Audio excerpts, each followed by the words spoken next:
브에롯 사람 림몬의 아들 레갑과 바하나가 길을 떠나 볕이 쬐을 때쯤에 이스보셋의 집에 이르니 마침 그가 침상에서 낮잠을 자는지라.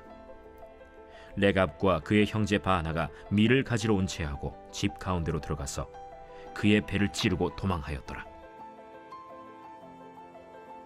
그들이 집에 들어가니 이스보셋이 침실에서 침상 위에 누워 있는지라. 그를 쳐 죽이고 목을 베어 그의 머리를 가지고 밤새도록 아라바 길로 가 헤브론에 이르러 다윗 왕에게 이스보셋의 머리를 들이며 아뢰되, 왕의 생명을 헤아려 하던 원수 사울의 아들 이스보셋의 머리가 여기 있나이다.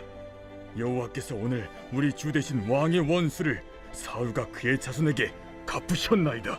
다윗이 브에롯 사람 림몬의 아들 레갑과 그의 형제 바하나에게 대답하여 그들에게 이르되, 내 생명을 여러 환난 가운데서 건지신 여호와께서 살아계심을 두고 맹세하노니, 전에 사람이 내게 알리기를 보라, 사울이 죽었다 하며 그가 좋은 소식을 전하는 줄로 생각하였어도 내가 그를 잡아 시글락에서 죽여서 그것을 그 소식을 전한 가품으로 삼았거든. 하물며 악인이 의인을 그의 집 침상 위에서 죽인 것이겠느냐?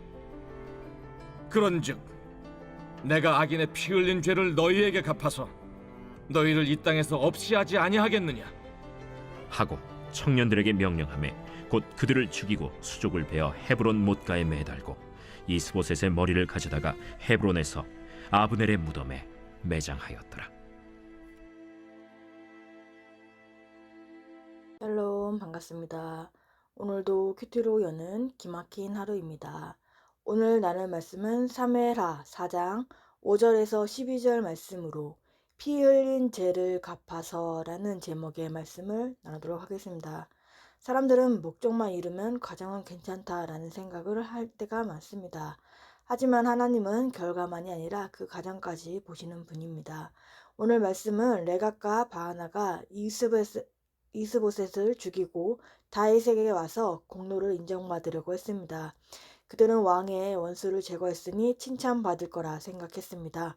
그러나 다윗은 그들의 행동을 충성이 아닌 피 흘린 죄를 보았습니다. 하나님 나라는 폭력과 욕심 위에 세워지지 않는 것입니다. 우리가 말씀을 통해서 그럼 하나님께서 왜 피 흘린 죄를 물으시는지 한번 살펴보겠습니다. 첫 번째로는 이스보셋의 죽음입니다. 5절과 6절에 브에롯 사람 리본의 아들 레갑과 바하나가 길을 떠나 햇볕을 쬐 때쯤에 이스보셋의 집에 이르니 마침 그가 침상에서 낮잠을 자는지라. 레갑과 그의 형제 바하나가 말을 가지러 온 채 하고 집 가운데로 들어가서 그의 배를 찌르고 도망하였더라. 아멘. 레갑과 바하나는 어느 날 한낮에 이스보셋 왕궁에 들어가게 됩니다. 이때 이스보셋은 시에스타 휴식기로 침상에서 잠을 자고 있었습니다. 이스보셋이 대낮에 침상에 누워 있는 것입니다. 이스라엘은 연중 어느 때를 막론하고 대낮에 일터에 나갈 수 없을 정도로 뜨거운 날은 거의 없습니다. 이스보셋은 게으른 사람으로서 이 중요한 시기에 그는 전쟁터에서 군대를 지휘하거나 혹은 다윗과 더불어 협정을 맺는 자리에 있어야 했습니다. 그럼에도 불구하고 그는 침상에 누워 자고 있었는데 그것은 그의 손이 지극히 허약하기 때문이었습니다. 사실 그는 손만 허약했을 뿐 아니라 머리와 마음까지도 그러했습니다. 잠언 20장 13절에 너는 잠자기를 좋아하지 말라. 내가 빈궁하게 될까 두려우니 내 눈을 뜨라. 그리하면 양식이 족하리라. 아멘. 게으른 영혼은 결국 적에게 손쉬운 먹잇감이 되고 말 것입니다. 언제 어디서 어떻게 죽음이 찾아올지 우리는 알 수 없는 것입니다. 이처럼 위기의 순간에 영적으로 깨어있지 못하고 게으른 영혼은 결국 적에게 손쉬운 먹잇감이 되고 마는 것입니다. 우리가 침상에 누워 잠이 들 때 다시 깨어 일어날 수 있을지는 아무도 장담할 수 없으며 어쩌면 영원한 죽음의 잠을 자게 될지도 모릅니다. 이스보셋은 사울의 가문이 완전히 무너져가는 영적 현실을 깨닫지 못한 채 깊은 잠에 빠져 있는 것입니다. 바로 그때에 가까이 있던 군 지휘관 라갑과 바하나가 그를 배신해 죽이는 것입니다. 라갑과 바하나는 굴냥미를 핑계로 이스보셋 왕궁으로 들어가 잠자고 있던 이스보셋의 침상에 들어가 그의 배를 찌르고 도망을 칩니다. 위기의 순간에 이렇게 영적으로 깨어있지 않으니 가장 가까이 있는 사람 자리에서부터 무너지게 되는 것입니다.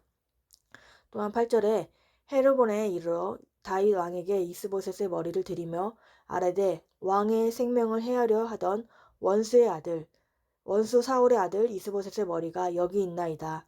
여호와께서 오늘 우리 주 대신 왕의 원수를 사울과 그의 자손에게 갚으셨나이다 하니 아멘. 레갑과 바하나는 대세가 바울에게 기운 것을 보고 기회주의적인 배신을 감행합니다. 이들이 가져간 이스봇의 수급을 다윗에게 건네며 그리고 그들은 다윗을 우리 주 대신 왕이라고 일컫고 이스봇을 왕의 원수라고 표현을 합니다. 또한 자신들의 살인을 보복이라고 말하는 것입니다. 이는 이들이 정치적으로 다윗에게 소속되려는 목적으로 이스보셋을 살해했다는 것을 보여주는 모습인 것입니다. 그들은 자신들의 살인을 여호와께서 원수를 갚으셨다라며 신앙의 언어로 표현하는 대담함까지 보입니다. 그들은 다윗에게 이스보셋을 원수 사울의 아들이라고 부르며 자신들의 행동은 하나님이 사울의 악행을 그의 자손들에게 되갚아 주신 정당한 행동이라고 말합니다. 그들은 이스보셋을 죽인 것이 다윗의 원수를 갚기 위한 하나님의 뜻이라고 말합니다. 곧 그들 스스로 반역죄나 살인죄를 지은 것이 아니라 하나님의 도구가 되어 의를 행했다는 것입니다. 그들은 다윗이 어떤 사람인지 전혀 알지 못했습니다. 다윗에게 사울은 원수가 아닌 하나님의 기름 부은 왕이었습니다. 하나님은 마음의 중심을 꿰뚫어 보시는 것 뿐입니다. 우리의 행동을 하나님의 이름으로 합리화하고 포장하려는 시도에 하나님은 반드시 책임을 묻습니다. 우리는 하나님을 의지하면서 영적으로 깨어있고 또 하나님의 일이라며 포장하며 행동하지 말아야 하는 것입니다. 적은 질문으로는 우리는 위기의 순간에 잠들어 있습니까? 말씀을 붙들고 깨어 있습니까? 하나님의 일이라며 포장하며 행동하고 있는 일이 있지는 않습니까? 두 번째로는 레갑과 바하나의 죽음인 것입니다. 9절과 12절에 다윗이 브에롯 사람 리몬의 아들 레갑과 그 형제 바하나에 대답하여 그들에게 이르되 내 생명을 여러 환난 가운데서 건지신 여호와께서 살아계심을 두고 맹세하노니 전에 사람이 내게 알리기를 보라 사울이 죽었다 하며 그가 좋은 소식을 전하는 줄로 생각하였어도 내가 그를 잡아 시글락에서 죽여서 그것을 그 소식을 전한 갚음으로 삼았거늘 하물며 악인이 의인을 그의 집 침상 위에서 죽인 것이겠느냐 그런즉 내가 악인의 피 흘린 죄를 너희에게서 갚아서 너희를 이 땅에서 없이 하지 아니하겠느냐 하고 청년들에게 명령하며 곧 그들을 죽이고 수족을 베어 헤브론 목가에 매달고 이스봇의 머리를 가져다가 헤브론에서 아므넬의 무덤에 매장하였더라. 아멘. 다윗은 이스봇을 살해하고 기세등등하게 그 수급을 가져온 레갑과 바하나에게 대답합니다. 다윗은 먼저 나의 생명을 모든 고난에서 구원하신 하나님의 살아계심으로 맹세합니다. 다윗이 레갑과 바하나에 심판하기 전에 자신의 생명을 구원하신 분이 하나님임을 강조한 것은 레갑과 바하나의 말 속에 숨은 진짜 의도를 간파했기 때문입니다. 그들은 입술로 여호와께서 왕의 원수를 갚으셨다며 거룩한 신앙의 언어를 구사했지만 그 속마음은 다윗의 왕이여 당신을 위해 이 복수를 감행한 것은 바로 우리이며 우리 손에 들려진 이스봇의 머리가 증거라는 오만과 탐욕이 있는 것입니다. 이것을 간파한 다윗은 그들을 심판하기 전에 자신의 생명을 고난에서 구원하신 분은 하나님인 것을 강조합니다. 1장에서 다윗은 자신에게 찾아와 사울의 죽음을 알린 아말렉에 대한 이야기를 합니다. 그때도 아말렉 사람은 그것이 다윗에게 좋은 소식을 전한 것으로 여겼지만 다윗은 그를 죽였습니다. 그 사건은 이제 다윗이 레갑과 바하나에게 내릴 선고의 전례가 된 것입니다. 다윗은 레갑과 바하나가 아말렉 청년보다 더 못한 자이며 의인을 침상에서 죽인 악인들이라고 평가합니다. 적어도 사울은 전쟁터에서 죽었지만 이스보셋은 자기 침상 위에서 무방비로 자고 있던 무고한 자였기 때문입니다. 그들은 다른 사람의 생명을 자신의 탐욕을 위해 수단화한 악한 사람들입니다. 다윗은 레갑과 바하나를 악인으로 규정합니다. 악인은 특정한 사건에서 유죄 판결을 받은 사람에게 쓰일 수 있습니다. 다윗은 이들이 이스보셋을 죽일 일에 유죄 판결을 냈다고 볼 수 있는 것입니다. 반면 이스보셋은 의인으로 규정합니다. 이스보셋이 완벽한 의인이란 뜻이 아니라 적어도 이 상황에서 레갑과 바하나에게 죽임을 당할 만한 아무런 잘못을 저지르지 않은 무고한 상태인 것을 보여주는 것입니다. 그리고 이스보셋의 군 지휘관들에게 사형을 선고합니다. 다윗은 자기 부하들에게 사형 집행을 명령합니다. 다윗은 그들을 죽이고 그 수족을 베어 헤브론 목가에 매달게 합니다. 이는 그들이 극악한 행위를 저질렀다는 것을 평가합니다.